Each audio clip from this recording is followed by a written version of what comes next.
자, 누가복음을 우리가 상고해 나가면서 5장 33절부터 39절을 보면 바리새인과 서기관들의 정죄함을 비유로서 반박합니다.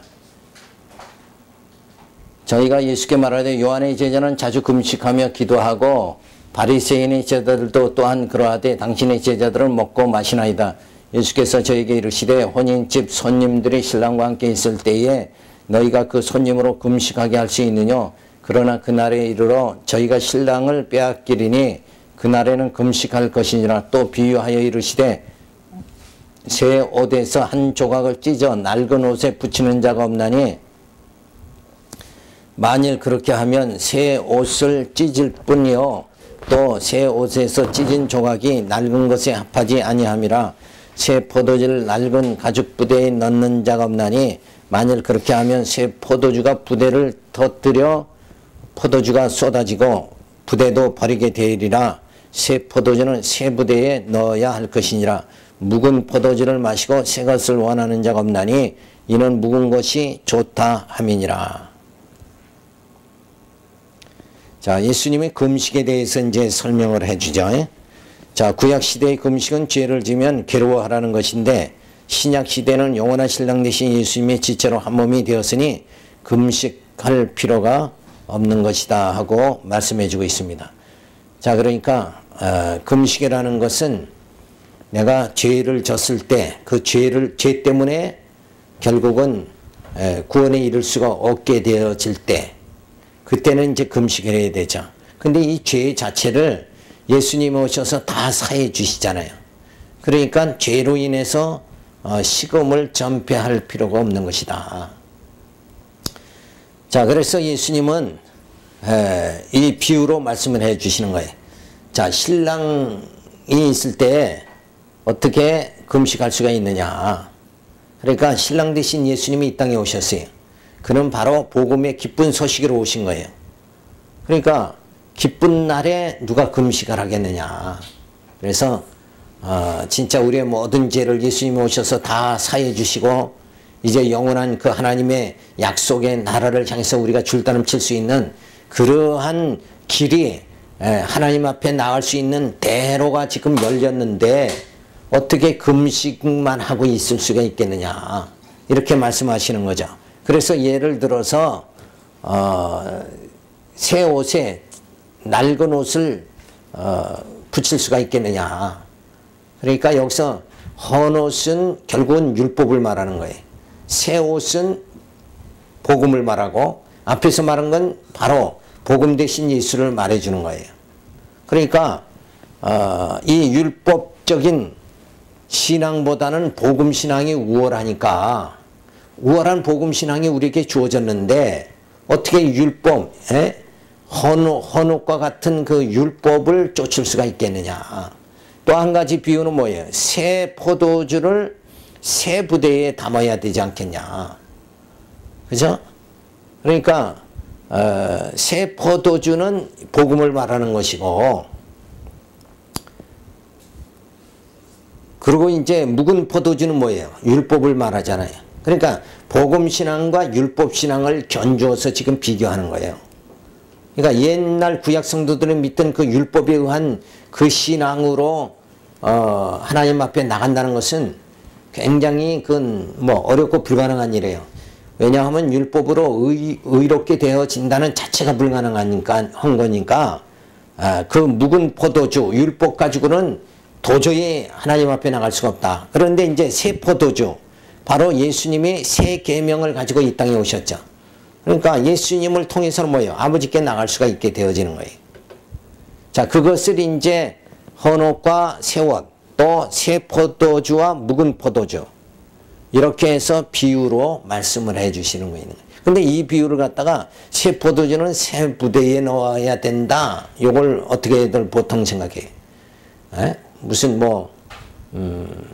어떤 사업을 하면은 이제 정말 더 좋은 그런 저거가 계기가 됐다. 이런 식으로 이제 얘기를 하고 그리고 이제 자기는 이제 좀 더 나은 그런 저거니까 참 새 것을 갖다 좋아한다. 이런 식으로 표현하기도 하는데 이거는 이 세상 세속적인 그런 데다가 이 말씀을 비유하라는 것이 아니라 율법신앙과 복음신앙 어떤 게 더 우월하냐. 그러니까 복음신앙이 왔으면 그 묵은 포도주 그 율법신앙을 쫓아갈 필요가 없다. 그러니까 이스라엘 백성들이 애굽에서 400년간 종살이하고도 광야에 나와서 뭐예요? 애굽을 그리워하는 것 같이 그런 식으로 되면 안 된다. 이제는 진짜 복음 시대가 열렸다. 그러니까 오직 누구만 의지해야 돼? 예수님만 의지하고 예수님만 영접해야 된다 하는 것을 말씀해 주고 있습니다. 그래서 낡은 옷, 묵은 포도주 그것은 다 금식, 괴롭게 하는 것들이죠. 그래서 그런 율법에 의한 금식, 낡은 옷도 묵은 포도주도 다 율법을 말하니까 율법에 의한 금식 이렇게 할 것이 아니라 이제는 뭐예요? 새 부대, 새 포도주는 새 부대에 담아야 된다. 그러니까 새로운 시대의 뭐 일꾼이다 그런 뜻이 아니고 복음 신앙으로 우리가 무장해야 된다 하는 것을 말해주고 있습니다. 자, 새 옷과 새 포도주는 항상 기뻐하라, 범사에 감사하라. 바로 복음 신앙을 말해주고 있는 거예요. 그래서 율법과 선지의 시대, 죄를 지으면 금식을 해야 됩니다. 몸을 괴롭게 하며 회개해야 되죠. 근데 복음 시대에는 죄사함을 받았으니 금식할 필요가 없고 또 신랑과 함께 있으니 금식할 필요가 없다. 그러니까 복음 신앙 안에 예수님 안에 있을 때는 뭐예요? 정죄함이 없죠. 죄와는 아예 상관이 없으니까 죄와 관련된 금식은 할 필요가 없다 하는 것을 분명히 말해주고 있습니다. 자, 그런데 만약에 신랑을 잊어버리게 된다. 그러면 금식해야 되죠. 그 신랑을 잊어버릴 때는 뭐예요? 내가 복음신앙에서 오히려 율법신앙으로 옛날로 빠져들어간단 말이에요. 그랬을 때는 신랑을 잊어버리죠. 그럴 때는 금식을 해야 된다. 그러니까 역시 예수 안에 있을 때는 금식할 필요가 없고 율법 안에 들어갈 적에는 뭐예요? 금식해야 된다 하는 것을 말해주고 있습니다. 그래서 낡은 시대는 낡은 옷은 또 묵은 포도주. 그러니까 율법 시대는 낡은 시대고 낡은 옷, 묵은 포도주를 의미하고 새 시대는 뭐예요? 새 옷을 말하고 새 포도주를 말하죠. 그러니까 이건 복음 시대를 말한 거다. 그래서 낡은 시대에는 금식을 해야 되고 그리고 새 시대에는 뭐예요? 항상 기뻐해야 된다. 이제는 모든 게 죄 문제가 다 해결했어요. 그러니까 보따리 싸가지고 저 산이나 기도원으로만 갈 거 없어요. 거기서 이제는 다 해결함을 받았으니까 이제는 우리가 할 일이 뭔가 요 새 옷과 새 포도주 이 복음을 뭐예요? 확장하는 일에 힘을 써야 된다.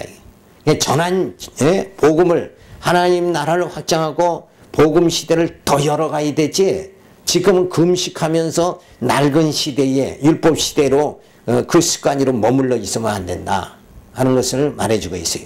그러니까 신앙은 그래서 뭐예요? 전진이지 신앙은 절대 후퇴가 아니다. 복음 신앙은 뭐예요? 점점 앞으로 계속 전진하는 거죠. 율법 신앙은 뭐예요? 후퇴하는 거예요. 그래서 늘 그냥 뭐만 생각해야 돼요? 죄만 생각해야 돼요. 죄.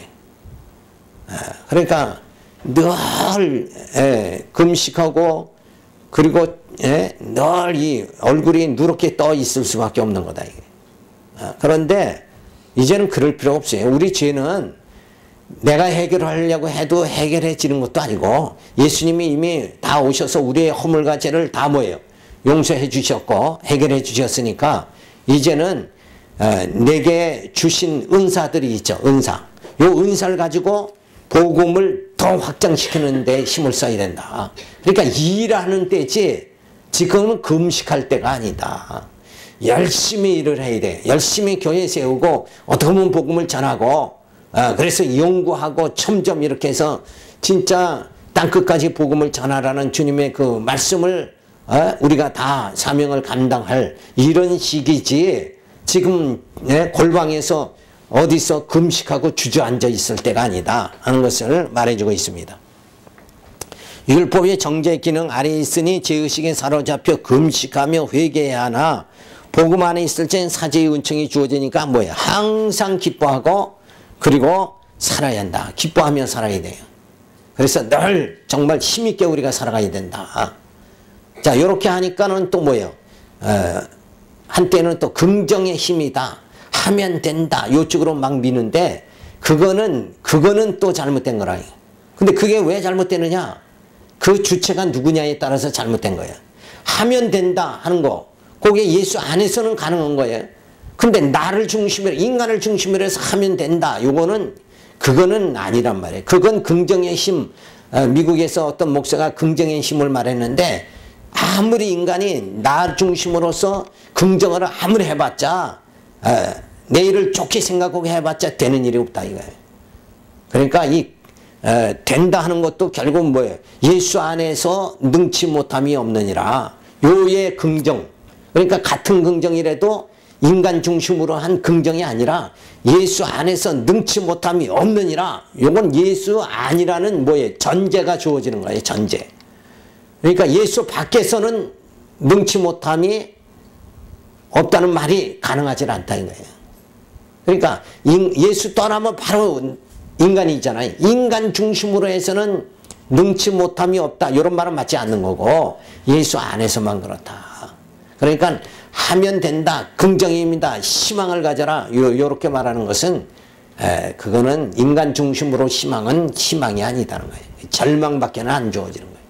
괜히 그걸 희망이라는 걸 포장해서 그럴듯하게 해서 사람들은 마음을 부풀리는 것뿐이다 이거예요.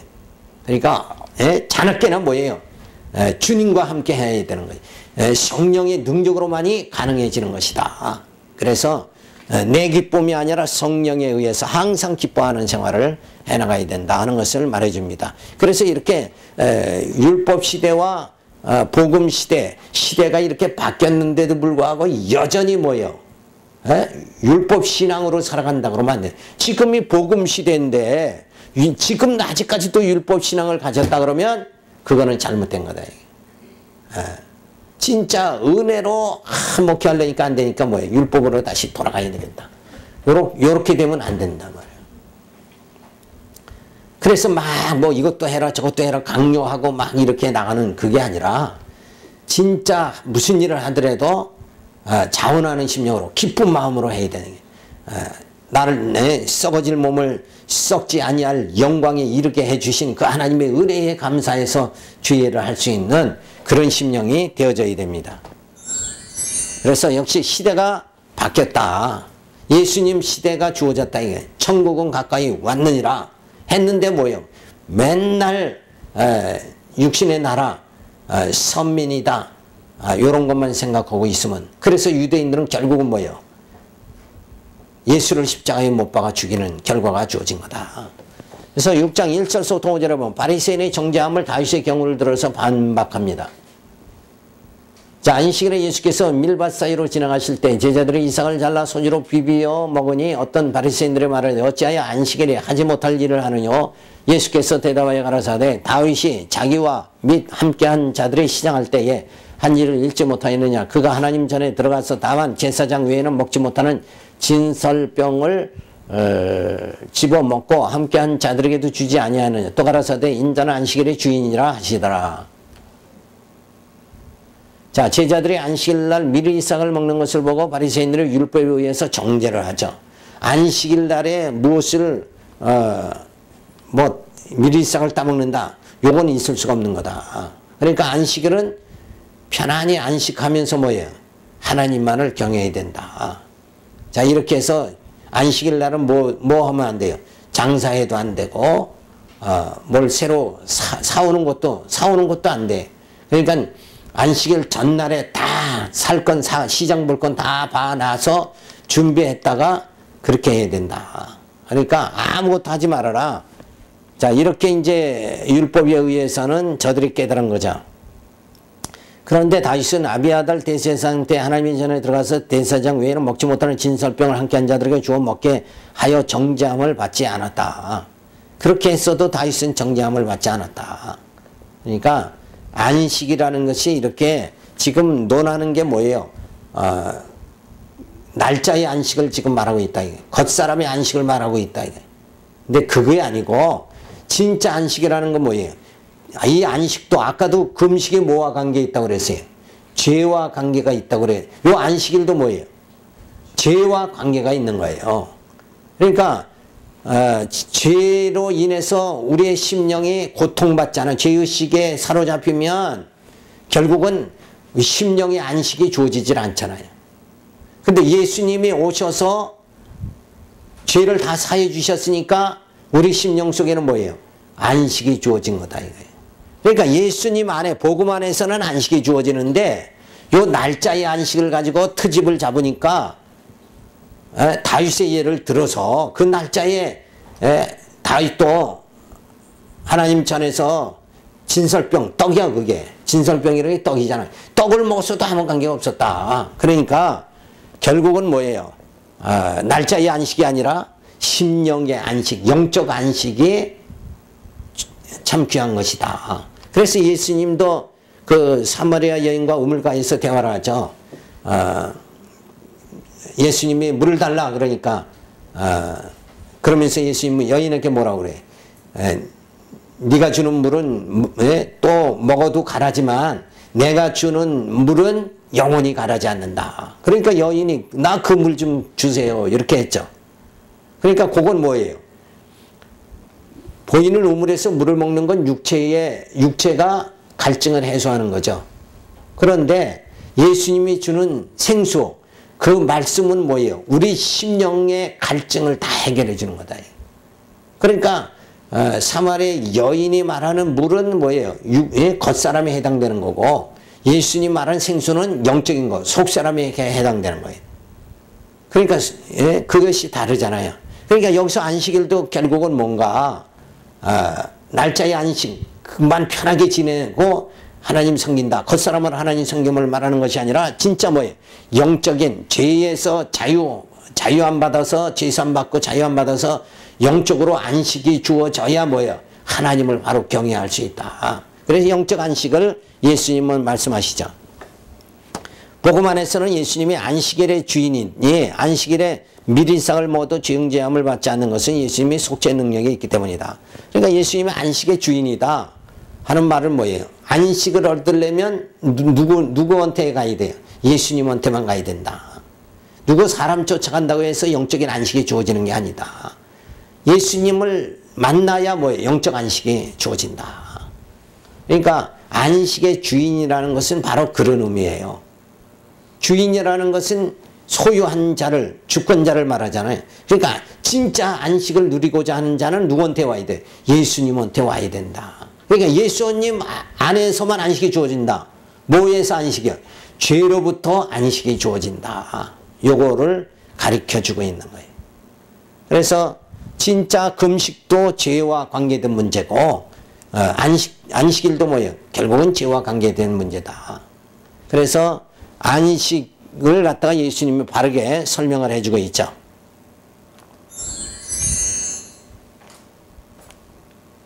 자, 아담이 죄를 짓고 저주받게 되어지죠. 그래서 모두가 다 불의한 자로서 불순종 가운데 가둬버립니다. 자, 그런데 하나님께서는 창세전 하나님의 자녀들을 예정하시고 예수 그리스도로 구속해 주시고 성령을 통해서 인쳐 주시죠. 그 하나님의 은혜가 주어지게 되어집니다. 그래서 아담으로부터는 뭐예요? 선악과를 따먹고 죄가 다 들어오지만 결국 예수님을 통해서 뭐예요? 하나님의 은혜가 주어지게 되는 거예요. 그러니까 아담을 통해서는 죄가 들어오고 예수님을 통해서는 한 사람으로 의가 이 땅에 들어오게 되는 거예요. 그래서 우리는 다 예수 안에서 의인이 되어졌죠. 그래서 진짜 영적 안식이 주어지게 되어진다. 그러니까 아담의 후손은 다 죄 때문에 결국은 불순종 가운데서 죄의식 속에 살아가요. 저들에게는 안식 자체가, 영적 안식 자체가 없다 이거예요. 그런데 예수님이 오셔서 진짜 우리로 하여금 영적 안식을 누리게 그렇게 만들어 주십니다. 그래서 탕자가 아버지 집에 돌아와서 아버지의 사랑을 받을 때에 은혜에 감격하도록 만들어 주시는 거예요. 그러니까 불의한 가운데 저렇게 죄의식 속에 살아가다가 이제 예수님을 통해서 영적 안식이 주어지니까 그 다음에 뭐예요? 하나님의 사랑을 아버지의 사랑을 탕자가 깨달은 것 같이 하나님의 사랑을 듬뿍 깨닫게 되어진다. 그러니까 고통이 주어진 다음에 진짜 하나님의 은혜로 안식을 누리게 될 때만이 그 안식이 뭐예요? 참 안식으로 받아들여지게 되어진다. 그러니까 정말 고통을 받아보지 않은 사람은 뭐예요? 참 평안을 평안답게 깨닫지 못한다. 그러니까 어둠이 있어야 빛이 빛됨을 깨닫는 것 같이 고통을 받아봐야 안식이 무엇인가를 깨닫는다. 이게. 근데 이 고통이라는 게 뭐예요? 죄로 인한 고통이죠. 그래서 죄의식 속에 살고 죄 가운데 살다가 결국은 죄의 결국 삭은 뭐예요? 사망이잖아요. 사망, 죽음의 공포 속에서 이제는 예수 안에서 우리는 부활의 몸, 신령한 몸을 입게 돼서 이 죽음이란 공포를 완전히 벗어나게 만들어 주셨다. 그게 진짜 안식에 들어가는 거예요. 그래서 모든 사람의 죽음의 공포에 다 사로잡히죠. 그런데 우리는 영생의 소망을 가졌기 때문에 우리는 영적 안식이 주어지는 거예요. 그래서 육체의 장막을 다 벗어버리고 이제는 이 육체의 장막을 벗을 때 모든 사람이 고통을 받지만 우리는 뭐예요? 저들은 안식을 못 누리지만 우리는 육체의 장막이 무너져도 뭐예요? 부활의 몸, 신령한 몸을 입게 되니까 안식이 주어지는 거예요. 그래서 헌 집에서 새 집으로 이사간다. 이렇게 생각하는 것이 뭐예요? 죽음에서 생명으로 옮겨지는 거다. 그래서 이 소망을 우리들에게 정말 영적 참 안식을 우리들에게 하나님께서는 주셨다 하는 것을 우리가 살펴볼 수가 있습니다. 자, 그러면서 속죄 주의 능력으로 죄를 사해 주시니 우리의 심령까지도 영원한 안식이 주어진다. 그래서 이 땅의 모든 불행한 것은 뭐예요? 죄로 인해서 주어진 거예요. 아담의 선악과를 따먹고 죄 가운데 빠짐으로 인해 가지고 모든 저주가 이 땅에 덮인 거예요. 그런데 이제는 그 모든 저주가 뭐예요? 누구를 통해서? 예수 그리스도를 통해서 다 저주가 거두어져 버리게 되어졌다. 그래서 진정한 뭐예요? 안식이 주어지는 거예요. 그러니까 우리는 이 땅에서 살다가 육체의 죽음을 맞이해도 이제는 요 죽음을 지나서는 뭐예요? 참 안식에 들어간다. 이렇게 생각할 수 있게 신앙이 되어져야 돼요. 그렇지 않고 죽음을 맞이하면서 나이가 먹고 늙고 쇠하고 자꾸 병들고 고통 속에 하면은 죽음이 지금 당하는 이 질병의 고통도 엄청난데 그 다음에 죽음은 어떻게 될까? 이런 그 죽음의 공포에 휩싸이게 된다. 그러니까 그 모든 것을 진짜 이 죄를 그 모든 주어지는 게 죄로 인한 건데 그 죄를 근본을 뭐예요? 예수님이 다 해결해 주셨다. 그러니까 우리는 이제는 이 죽음을 통해서 뭐예요? 영적 참 안식의 세계로 들어간다. 이렇게 우리가 진리로 무장해야 된다. 그러지 않으면 역시 세상 사람과 똑같이 그죠? 죽음에 임박해서 고통 속에 살아갈 수밖에 없는 거죠. 그 다음에 6장 6절서부터 11절에 보면 손 마른 사람을 고쳐 생명을 구하는 능력을 보여주십니다. 또 다른 안식일에 예수께서 회당에 들어가서 가르칠 때 거기 오른손 마른 사람이 있는지라 서기관과 바리새인들이 예수를 송사할 빈거를 찾으려 하여 안식일에 병 고치는가 엿보니 예수께서 저희 생각을 하시고 손 마른 사람에게 이르시되 일어나 한가운데 서라 하시니 저가 일어나 서거늘 예수께서 저에게 이르시되 내가 너희에게 묻노니 안식일에 선을 행하는 것과 악을 행하는 것과 생명을 구하는 것과 멸하는 것이 얻는 것이 옳으냐 하시며 무리를 들러 보시고 그 사람에게 이르시되 내 손을 내밀라 하시니 저가 그리하며 그 손이 회복된지라. 저희는 분기가 가득하여 예수를 어떻게 처치할 것을 서로 의논하니라. 자, 이런 내용을 보면 예수님이 와서 참 인생의 고달픈 문제를 해결해 줘도 역시 여전히 뭐예요? 그 큰 문제 해결을 바로 직시하지 못하고 보지 못하고 저거 안식일을 범하느냐 안 범하느냐 요것만 본 거란 말이에요. 그러니까 사도 바울이 서신서에서 뭐라고 그랬어요? 너희가 날짜 이런 거 따지지 말아라. 그게 바로 이런 걸 말하는 거예요. 안식일이다 뭐다 이거 따지지 말아라. 그러니까 날짜에 안식에 매이지 말고 뭐예요? 진짜 영적 안식의 세계로 우리가 다 들어가야 된다. 여기에 신경 써야 되는 거를 그러니까 요거는 안식에 지금 대두되는 게 안식의 문제 아니에요. 안식의 문제인데 날짜의 안식이냐 영적 안식이냐 요 차이죠. 그리고 예수님이 그 오병이의 표적을 행하잖아요.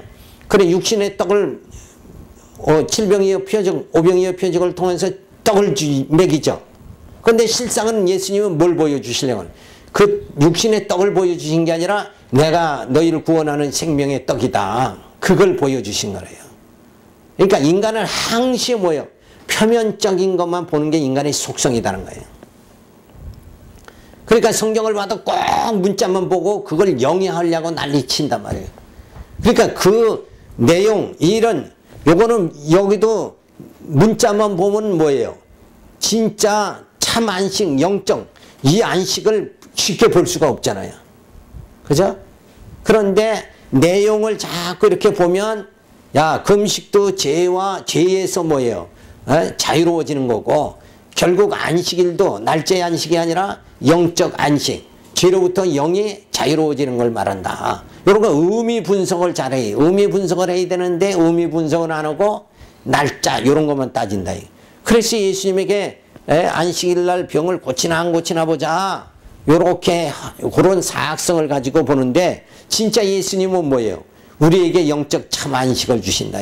오히려 예수님을 여기서 트집 잡고 이렇게 약점을 잡으려고 하지 말고 이런 영적 안식을 주신 거. 인간은 날짜의 안식밖에 해결을 못하는데 예수님은 영적 안식을 주셨다. 얼마나 귀하신 분이냐. 이러고 진짜 주님을 예수를 영접해야 되는데 이들은 예수를 뭐예요? 영접하는 게 아니라 잡아 죽이려고 한다.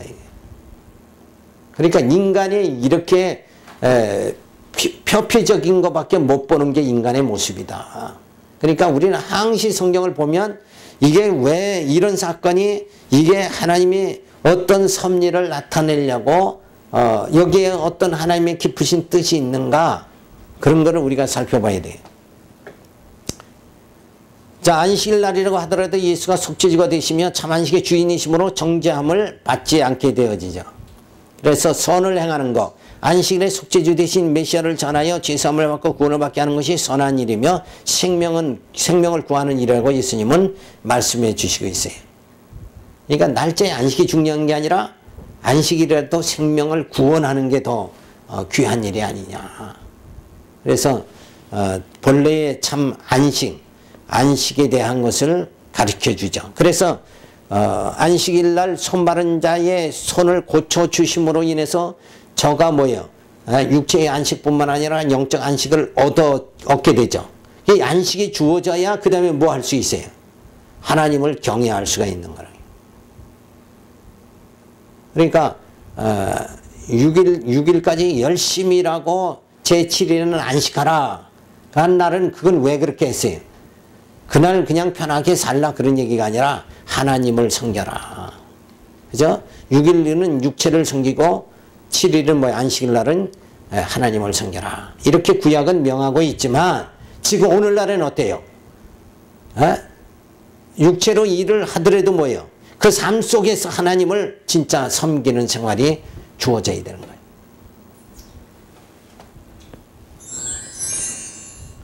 자, 하나님의 아들의 증거로서 권능에 의한 증거인데 바로 속죄제의 능력을 보여주시면서 표적에 의한 증거인데 손마른 사람을 고쳐 생명을 구하는 능력을 보여주십니다. 그래서 안식일에 선을 행하는 것과 생명을 구하는 것, 자, 속죄주 대신 아들을 영접하여 죄사함을 받고 구원받는 거, 이게 안식일에 더 귀한 것이 아니냐.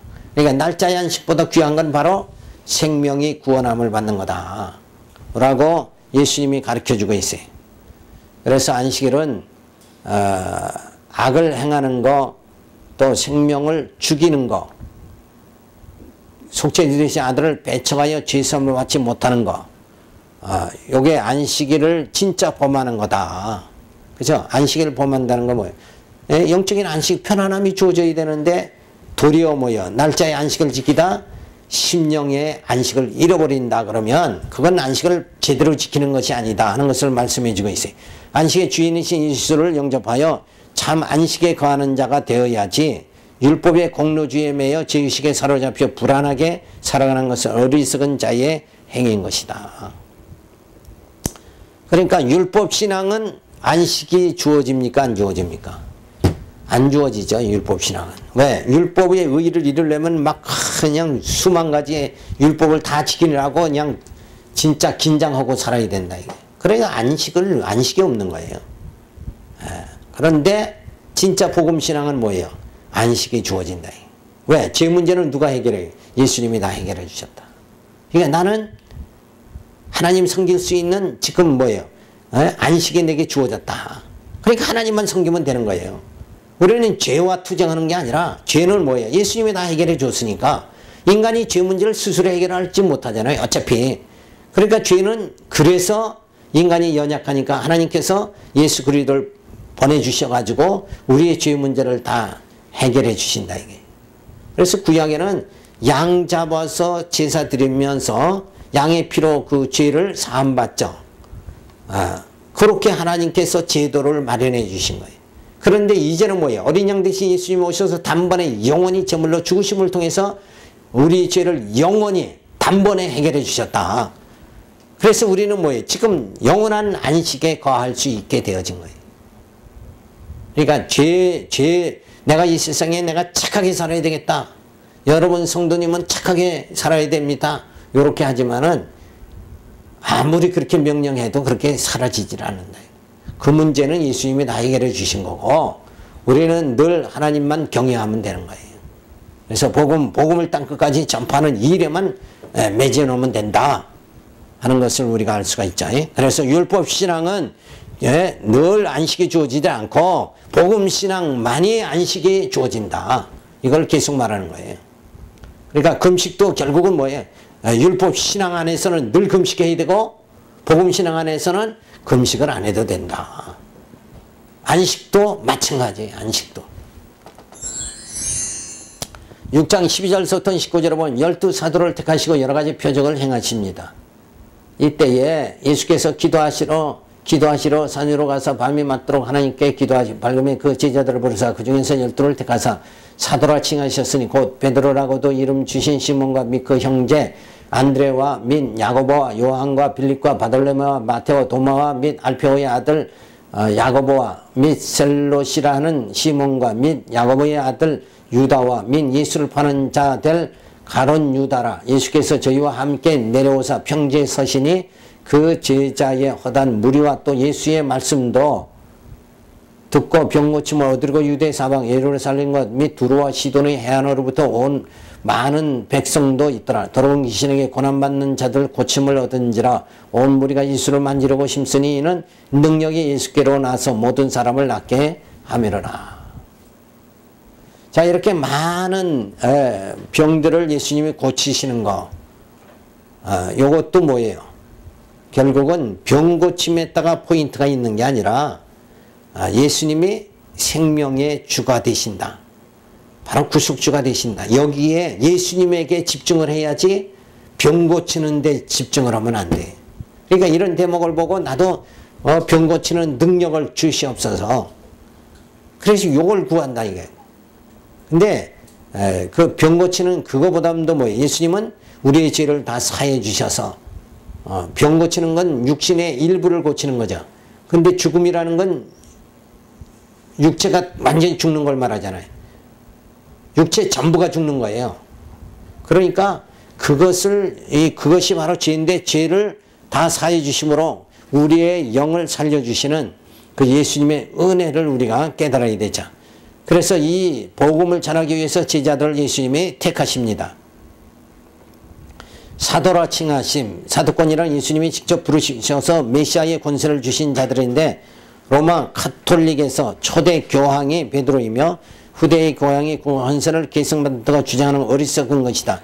다만 지금의 목사나 장로나 집사는 주님이 주신 은사에 따라 주님의 몸을 이루어 가도록 봉사하는 사명을 주신 자들이다. 자, 그래서 예수님께서 제자들에게만 사도권을 주는 거예요. 그러니까 사도권을 받은 제자들은 병도 고치고 귀신도 물리치고 죽은 자도 살리는 이런 역사가 주어진 거예요. 근데 예수님께서 사도들에게 예수님이 제자들에게 사도권을 주신 것은 왜 그런가? 목적은 뭐예요? 병 고치고 유명하게 되라 그런 것이 아니라 복음을 땅끝까지 전해라. 그러니까 복음의 능력을 드러내서 믿게끔 해라. 여기에 취지가 있는데 사람들은 병 고치는데 그 능력에만 집중을 한다. 그래서 어리석은 그런 생활을 하죠. 그래서 오늘날은 이제 장로나 집사는 결국은 뭐예요? 이 복음을 전하는 자다 하는 것을 말해주고 있습니다. 자, 하나님의 아들로서의 증거는 권능에 의한 증거로서 속죄의 능력을 증가하죠. 표적에 의해서 12 사도를 택하시고 여러 가지 표적들을 행하십니다. 그래서 사도권은 예수님이 직접 부르셔서 메시아의 권세를 주신 자들이 12 제자와 바울이 있다. 자, 은사는 뭐예요? 교회의 직분이 목사나 장로나 집사는 주님이 주신 은사에 따라 그리스도의 몸을 세우는 봉사자다. 그러니까 결국은 사도권은 예수님의 제자들에 국한된 것이고, 그 다음에 지금의 이제 목사나 장로 가르치는 자는 전부 은사다. 그러니까 사도권과 은사는 분명히 다른 거예요.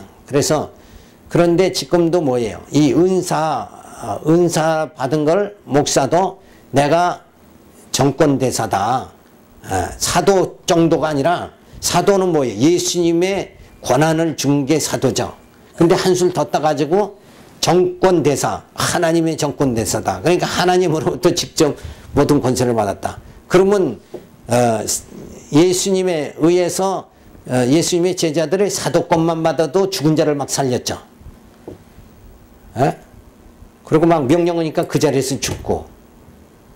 그러면 하나님의 정권대사다 그러면 하나님으로부터 예수님보다 더 높은 하나님으로부터 받았으니까 죽은 자 역시 살려야 되잖아요. 근데 그 일을 못 하잖아요, 지금. 그러니까 지금은 사도가 아니라 뭐예요? 은사다. 그래서 요 은사대로 뭐예요? 주의 몸을 온전케 하도록, 그래서 말씀을 깨닫게 해서 하나님을 잘 경외하도록 모든 성도들에게 말씀을 잘 가르치는 거. 그래서 뭔 변화예요? 육신적인 변화가 아니라 영적인 변화를 이끌어 나가는 거예요. 이게 뭔가 하나님의 형상을 닮아가게 만드는 거죠. 요 일을 해야 되는 거예요. 그러니까 말씀이 깨달아지면, 말씀을 바르게만 전하면 그 말씀이 10배, 100배 옥토밭에 떨어져서 열매를 맺어서 저들로 하여금 성도들이 하나님을 경외하게 이렇게 되어지는 거. 요 사명을 우리가 지금 감당해야 된다. 그런데 그렇게 어떤 성도들이 정말 말씀 깨달아가지고 그 심령이 변화돼가지고 말씀을 받아들여가지고 하나님을 경외할 수 있는, 모든 죄에서 벗어나서 참 자유함, 안식을 누리면서 하나님을 경외할 수 있도록 이렇게 하는데 집중을 둬야 되는 게 사명자죠. 그런데 거기보다는 뭐예요? 외형적으로 어떻게든지 이렇게 모양을 키워나가려고 하는 이런 데다가 사람들은 더 관심을 가지고 있다. 그래서 유명해지기를 원하고 능력의 종이 되기를 원하고, 이렇게 되면 결국은 뭐예요? 예수를 빙자해서 자기가 높아지는 거 아니에요. 이거는 바른 목회가 아니다 하는 것을 우리가 살펴봐야 돼요. 자, 그래서 사도들에 의해 굳게 세워진 복음을 통하여 주님이 그리스도의 지체들에게 주신 은사에 따라 사명을 수행해 나가면서 그리스도의 온전한 몸을 세워 나가는 일을 해야 된다. 자, 사도들에 의해서 굳게 세워진 복음, 요 복음을 통해서 주님이 그리스도의 지체들에게 주신 은사, 요 은사를 수행하면서 성도들을 온전한 몸으로 만들어져 나가도록, 고통, 고난 당하더라도 고난 속에서도 뭐예요? 심령의 평강을 누리며 살아갈 수 있는, 참 안식에 들어갈 수 있는 그런 성도들을 다 만들어야 되는데 그 일 만든다는 게 정말 해산의 고통같이 어렵죠. 그러니까 배우는 사람, 앉아있는 사람 엉뚱한 생각하고 있는데 앞에서 아무리 주문을 외워봤자 결국은 맥혀 들어가지는 않으니까 이게 이제 깝깝한 일인데 그것까지도 뭐 하나님이 하시는 일이니까 그죠? 깨닫든지 못 깨닫든지 나팔은 그냥 불어야 되는데 요 부는 것도 사실 사람이 많아야 신나는데 적으니까 신이 안 나지만 그래서 또 숫자가 적어도 막 그냥 영적으로 하나 돼가지고 이렇게 하면은 진짜 힘이 나요. 말씀을 잘 들으면 막 힘이 나는데 그렇지 않으면 또 힘이 점점 빠지죠. 그러니까 진짜 안식이 뭔가 오늘은 그거 배우는 거예요. 육신의 안식. 사람들은 권력과 명예와 부를 자꾸 쌓으려고 그러는 게 왜 쌓여? 그걸 목표로 삼는 게 육체의 안식. 어떻게 하면 노년에 편안하게 안식을 얻으려고 그러는 거예요. 솔직한 얘기로. 돈이 많아야 안식이지. 돈 없으면 고통이잖아요. 그래서 돈 모으려고 그렇게 정말 그렇게 하잖아요. 근데 이제는 무슨 안식을 얻어요? 육체의 안식이 아니라 예수님은 영적 안식을 주시려고 하시거든요. 그러니까 예수님은 육체를 구원하는 게 아니라 영을 구원하시는 영적인 안식을 우리들에게 주시려고. 그래서 새 부대는 새 포도주는 새 부대에 담아야 되는데 여지껏 계속 새 포도주는 주어지는데 새로운 영적 말씀은 주어지는데 담을 그릇이 전부 뭐예요? 헌 부대만 앉아 있으면 새 부대가 이게 담아지질 않는. 그러니까 말씀을 못 깨닫는 거예요. 그릇이 지금 새 부대가 새 언약은 새 부대에 이렇게 담아져야 되는데 새 부대로 준비가 안 됐으니까 받을 만한 그릇이 안 돼 있으면 이게 당길 수가 없는 거죠. 그러니까 열심히 근데 이 그릇이 준비되는 거 새 포도주는 새 부대에 담아야 되는데 새 포도주인 정말 이 복음의 말씀이 새 부대에 계속 담아질래 그러면 그것도 한번 담아지기 시작하면 계속 담아지는 거예요. 그러니까 말씀은 듣게 하시고 깨닫게 하시는데 깨닫는 자는 막 많이 깨달아요. 그죠? 그러니까 깨닫는 자는 100배의 열매를 맺는 거예요. 근데 못 깨닫는 자는 항시 그 달란트밖에 깨닫지 못하는 거죠. 그 분량만큼밖에 깨닫지 못하는 거예요. 그러니까 그렇게 되려면 어떻게 해야 돼요? 하나 깨닫고 그러면 2개 깨닫게 돼요. 자꾸 깨닫는 말씀을 듣는 요런 심령이 자꾸 준비가 돼야 된다. 그래서 공부하는 사람은 계속 공부해서 공부 잘하게 되고 공부 안 하는 사람은 계속 안 해서 못하게 되는 거예요. 그 원리는 똑같은 거예요, 결국. 그러니까 여러 가지 육체적으로 피곤해도 말씀 듣는 시간만큼은 잘 들어서 자꾸 이 말씀은 쌓여진단 말이에요, 이게. 우리 안에 쌓여지는 거예요. 그래서 우리 마음을 평화롭게 하고 기름지게 하고 이렇게 되는. 그러니까 식물도 영양가가 있어야 되잖아요. 그런데 부실부실한 땅에서 영양가 없는 땅에서는 그 꽃이 잘 자랄 수 없는 것 마냥 우리 심령도 말씀 깨달은 게 없으면 이게 부실부실한 밭이 돼가지고 결국은 자꾸 안식에 점점 들어가지 못하는 거예요. 그러니까 충분한 안식에 들어가려면 영적 안식에 들어가려면 말씀을 많이 깨달아져야 된다. 자, 여기까지만 오늘 선고하겠습니다. 기도하겠습니다. 할렐루야, 감사를 드립니다. 주신 말씀 정말 육신의 말을 하는 것이 아니고 육신의